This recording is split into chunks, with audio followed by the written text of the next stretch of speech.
Você já ficou parado na frente do espelho, não para se arrumar, mas só olhando, não de forma poética, não de forma inspiradora, aquele olhar mesmo, meio vazio, meio que você esperava que alguma coisa te olhasse de volta, sei lá, talvez 2 segundos, talvez 5 minutos, e aí alguém bateu na porta e você voltou. Voltou para onde, exatamente? Deixa eu te contar uma coisa que eu aprendi sobre as pessoas. A gente tem uma habilidade absurda de adiar o próprio jeito de ser. Não estou falando de sonho, de meta, de propósito. Isso é papo de coach. Não é isso. Estou falando de uma coisa menor, coisa cotidiana, quase microscópica. A risada que você segurou porque não quis parecer idiota. Aquela vez que você disse, não me incomoda, quando incomodava pra caramba. Ou pode ser que você falou quando queria dizer não, obrigado. De jeito nenhum.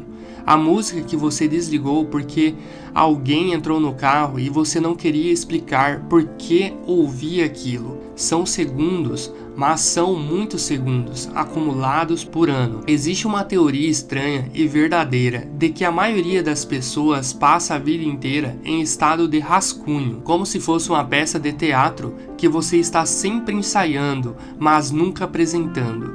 Quando eu tiver mais segurança, eu falo o que penso. Quando eu emagrecer, eu vou à praia sem camisa. Quando eu resolver minha vida, eu começo a sair mais. Quando eu estiver pronto, essa palavra, pronto para quê exatamente? A vida não manda convite, ela começa sem você estar pronto e ela termina do mesmo jeito. Tem uma cena que eu penso às vezes, um idoso no hospital, não de forma dramática, só alguém velho numa cama olhando pro teto e a pesquisadora Bronnie Ware, que passou anos conversando com pessoas no fim da vida, anotou o que elas diziam que mais se arrependiam. Sabe o que aparecia mais? Não era trabalhei demais, não era não fiz academia, não era não investi em cripto, era eu não vivi a vida que eu queria, eu vivi a que esperavam de mim. Isso, simples assim, e devastador assim. Mas olha, eu não quero que você pense que esses velhos eram covardes, ou fracos, ou que você é diferente, porque a maioria deles não percebeu que estava fazendo isso enquanto fazia.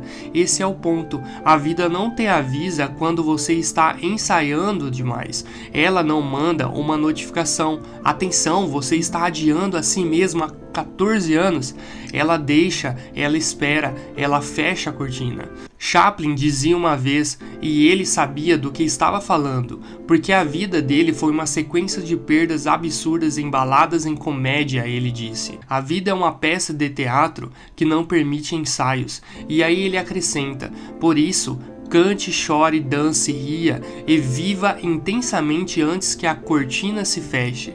Quando eu li isso pela primeira vez, minha reação foi que bonito. Minha reação agora é diferente, agora eu fico desconfortável, porque eu começo a pensar em quantas vezes na última semana eu fiz exatamente o oposto disso. Deixa eu ser específico, você já estava numa mesa com pessoas que você gosta de verdade e mesmo assim ficou no celular? Não porque tinha algo urgente, só porque era mais fácil do que estar presente de verdade. Presença de verdade é incômoda, ela exige que você escute, que você reaja, que você seja alguém naquele momento. É mais fácil deslizar o dedo para cima e ver um rio sobre cachorro. Ou isso aqui, você já estava com saudade de alguém de verdade, saudade física e não ligou, não mandou mensagem, ficou esperando o momento certo, ou com medo de parecer carente, ou com medo de descobrir que a pessoa não sentiu o mesmo, então você não fez nada, e a saudade foi diminuindo com o tempo, e aí você pensou, já passou. Passou o quê? A saudade não passou, você enterrou ela viva, e Jung dizia que o que a gente não enfrenta, a gente carrega, não de forma poética, de forma literal. A conversa que você nunca teve com seu pai ocupa espaço dentro de você. A relação que você não terminou como deveria te segue. O sonho que você não tentou vira uma dor surda que você não sabe de onde vem. A gente acha que adiar é neutro, que é seguro, mas adiar é uma escolha, só que uma escolha sem assinatura, uma escolha covarde, não no sentido de julgamento, mas no sentido técnico. Você fez por medo, você escolheu a dor menor agora para evitar a dor maior depois, e a dor maior ficou esperando.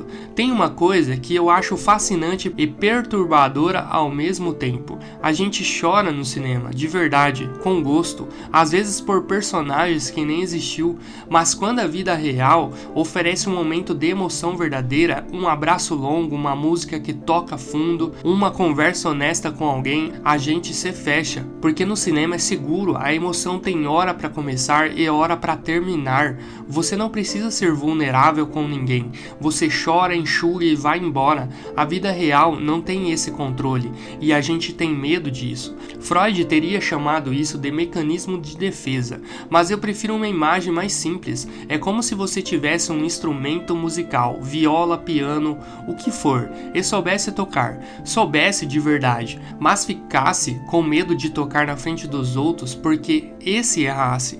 E aí o instrumento vai ficando parado, e aí você vai esquecendo, e aí chega um dia que você não se lembra mais se sabe tocar, e você ainda tem um instrumento, e às vezes você passa perto dele e bate levemente, e ele faz um som, e você pensa, vou tocar depois. Depois, essa palavra é um imã de nunca, elas moram no mesmo endereço, mas depois tem uma ilusão de tempo, uma promessa falsa, nunca é honesto, depois mente pra você.